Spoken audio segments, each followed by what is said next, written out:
On the 14th of October 2020, at the Grawin opal fields, approximately 40 kilometres southwest of Lightning Ridge, two workers were mining for opal.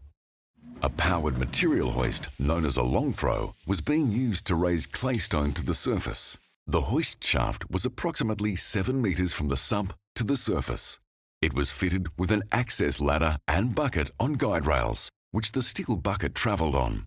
The open shaft was protected by a perimeter fence and an improvised cover.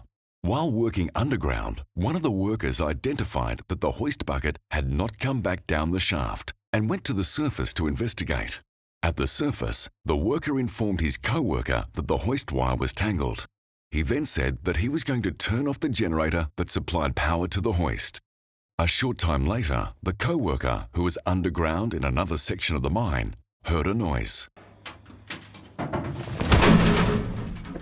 The co-worker walked about 6 metres to the hoist shaft, where he found the other worker unresponsive in the base of the sump, adjacent to the bucket. The injured worker appeared to have suffered significant head trauma. The paramedics were called. The worker was found to have suffered fatal injuries. The regulator's investigation into the incident indicates that the worker fell from a significant height. This may have occurred while attempting to fix the hoist while the shaft cover remained open, or while climbing down the hoist rails without using a safety harness.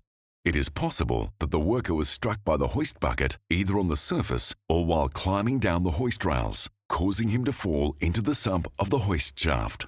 It is believed at this time that the bucket has unintentionally free-fallen from the surface to the bottom of the shaft. The investigation was unable to determine if the falling bucket was linked to the worker's fall. It is recommended that duty holders ensure a mine safety management system or plan appropriately addresses risks to health and safety associated with working at heights, working beneath suspended loads, and falling objects. Provide adequate protection against the risk of a fall from height by providing and maintaining a safe system of work that includes a fall prevention device, such as a secure fence, edge protection and covers, so far as is reasonably practicable. If it is not reasonably practicable to provide a fall prevention device, a fall arrest system, such as a safety harness, so far as is reasonably practicable. And training in relation to the risks, safe work procedures, and safe use of ladders.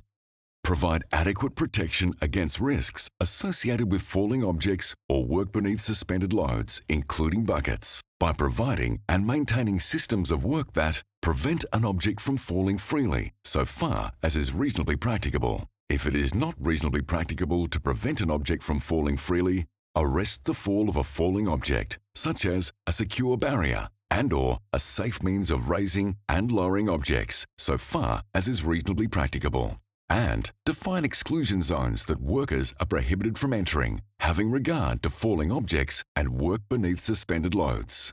And ensure all plant and equipment is maintained by appropriately qualified personnel and regularly inspected.